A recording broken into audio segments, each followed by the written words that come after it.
Police ডিস্ট্রিক্টের আমাদের যে ট্রাফিক ইউনিট আছে, তো আমার পাশে আড়াই সাহেব আছেন। আমরা ট্রাফিকের জন্য আমরা রাস্তায় মানুষ যাতে ঠিকভাবে চলতে পারে এবং যাতে ট্রাফিক রুলস যারা ভায়োলেট করে তাদের জন্য আমরা সারা বছরই আমাদের যারা ভায়োলেট করে তাদের জন্য আমাদের যে এখন যেটা ই চালান আছে, তো আমরা সেগুলো প্রসিকিউট করি। আমরা একটা ডেটা আপনাদেরকে শেয়ার করছি।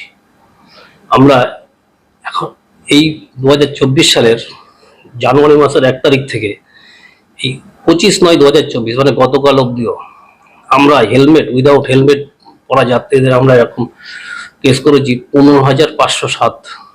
এবং যারা 4 চাকা গাড়ি বা 4 হুইলার বা যেগুলো আছে বড় গাড়ি, সিট বেল্ট না পরে যারা যায়, এরকম আমরা কেস করেছি 943। মোবাইল ফোন অনেক সময় দেখা যায় গাড়ি চালাতে চালাতে কানে মোবাইল দিয়ে যাচ্ছে, এরকম আমরা ফাইন করেছি 130 জনের। ওভার স্পিডিং এর কেস করেছি আমরা 636। এবং যে ড্রিঙ্ক অ্যান্ড ড্রাইভিং, যেটা অ্যালকোহল খেয়ে বা যেটা গাড়ি চালানো, এটা আমরা কেস করেছি 89। যারা সিগন্যাল বা রেড লাইট জাম্পিং বা ভায়োলেশন বা এরকম আমরা কেস করেছি 2215।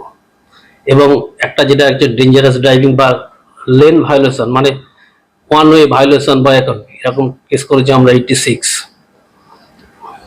এটা হচ্ছে আমাদের এই 24 সালের ডেটা আছে 25 তারিখ গতদিন অবধি। ইভেন এই যে সাইটেশন কেস, আমরা প্রতি মাসে আমরা সাইটেশন কেস করে থাকি। ধরুন টাউনের মধ্যে বা কোথাও যত্রতত্র দেখা যায় বাইক বা 4 চাকা ইললিগাল পার্কিং করে রেখে গেলেন বা এরকম আমরা আগস্ট মাসে গত মাসে করেছি 910টা। এই মাসে গতকাল অবধি হয়েছে আমাদের 869টা। এটা আমাদের একটা ট্রাফিকের একটা আইনের একটা আমরা ডেটা আপনাদেরকে আমরা দিলাম। আচ্ছা, তো ধরছেন, এতে কি আপনাদের মনে হচ্ছে যে ট্রাফিক ব্যবস্থায় মানে মানুষ সচেতন হয়েছে এবং মানুষ অনেকটা বেশি আগের চেয়ে সচেতন হয়ে চলাফেরা করছে?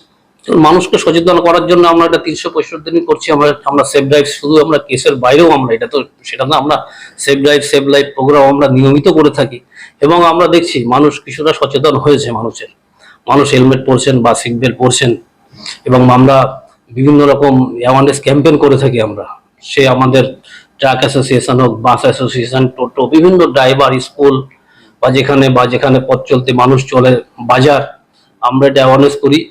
আমরা চাই accident free road traffic, accident যাতে একদম জিরোতে আমরা আনতে পারি, সেটাই আমাদের, তার জন্য আমরা এই প্রচেষ্টা।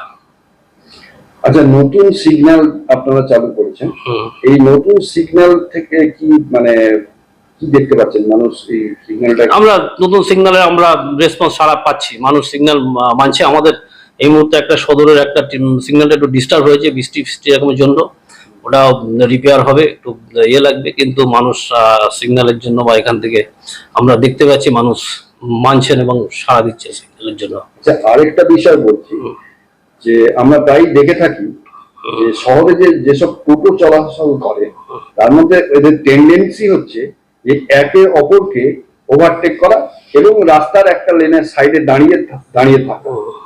এর ফলে যেটা হচ্ছে, যে রাস্তা দিয়ে একসঙ্গে প্রচুর ভেহিকেল যেতে পারত, তারা সাডেনলি মানে বাধাপ্রাপ্ত হচ্ছে, এতে যানজট তৈরি হচ্ছে। এই টোটোদের যারা চালক, তাদেরকে নিয়ে কোনো ভাবনা চিন্তা আছে যে তারা কিভাবে চলাফেরা করা উচিত শহরের মধ্যে? অবশ্যই টোটো নিয়ে আমরা বিগত 1 বছরেরও বেশি সময় ধরে আমরা বিভিন্ন ইউনিয়ন, টোটো, মিউনিসিপ্যালিটি, আরটিও, বিভিন্ন ডিপার্টমেন্ট থেকে আমরা টোটো যাতে নিয়মিত চলতে পারে। ইভেন আমরা যেসব টোটো যারা দাঁড়িয়ে থাকে বা ভায়োলেট করে, আমরা ইন্টারসেপ্ট করি, ওদেরকে ডাইভারশন নিয়মিত আমরা প্রতিদিন করছি। ইভেন টোটোর সংখ্যা সত্যি বেড়ে যাওয়ার জন্য, এটা শুধু আমাদের কৃষ্ণনগর নয়, এটা আরো অনেক জায়গাতে একই সমস্যা আছে। এটাতে নিয়ে আমরা চেষ্টা করছি যে টোটো কোনো রকম ভাবে একটা নির্দিষ্ট জায়গার টোটো বা সেই এলাকাতেই চলবে, বাইরে বা ওখান ভাবে এরকম করবে না, এরকম আমাদের চলছে। আশা করি সেটাও হয়ে যাবে। মিউনিসিপ্যালিটি আমাদের সাথে সহযোগিতা করছেন, ওনারা সেপারেট করবেন, ওদের কিছু নিয়ম কানুনের মধ্যে আওতায় আনবেন। আশা করি মানুষের সুবিধা হবে এতে। এর আগে তো মিটিং হয়েছিল, প্রশাসনিক মিটিং করেছিলেন, আধিকারিকরা ছিলেন, জেলা সভাপতি থেকে শুরু করে বিভিন্ন ডিএম, সকলেই ছিলেন সেখানে, বলেছিলেন যে টোটো, বাইরের টোটো একদমই অ্যালাউ করবেন না টাউনে। সেই জায়গায় দেখা যায় শহরের বুকে দৌড়াত্ম বেরিয়ে যাচ্ছে বাইরের টোটো। না, এটা যেটা যেটা আপনারা অন্তত দেখুন, এটা শুধুমাত্র আমরা নয়, এটা আমরা সাধারণ মানুষের চোখ দিয়েও আমরা দেখি। আপনারাও বলবেন আমাদেরকে যে আমরা কিন্তু অপেক্ষাকৃত আমরা দেখেছি টোটো কিছুটা হলেও আমরা টোটো কমাতে পেরেছি আমরা শহরের মধ্যে দিয়ে। অন্তত আপনারা নিশ্চয়ই ফিল করছেন বা বুঝতে পারছেন, বা যেটা হয়তো, এবং আশা করি আরো এর মানে সুরা তাড়াতাড়ি হবে।